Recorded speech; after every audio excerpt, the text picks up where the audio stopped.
বেশ কয়েকদিন কলেজ ছুটি পড়ায় সবাই চলে গিয়েছিলাম মেস থেকে বাড়ি। আর বাড়ি ফেরার পরের দিনই আমার রুমমেট মানে রিমি আমাকে কল করে বলে যে আজকে তোকে আর বোনকে আমার বাড়ি নিয়ে আসবো, রেডি থাকিস।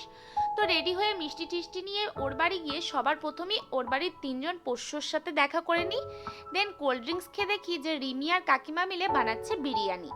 আর এই ওয়াল পেন্টিংগুলো দেখো রিমি নিজের হাতে ওর রুমে করেছে, কি সুন্দর তাই না? দেন বিরিয়ানি বানানো এখানে ডান, আর সাথে ছিল চিকেন কষা অ্যান্ড কোল্ড ড্রিঙ্কস। খেতে সেই হয়েছিল, এখনও জিভে লেগে আছে।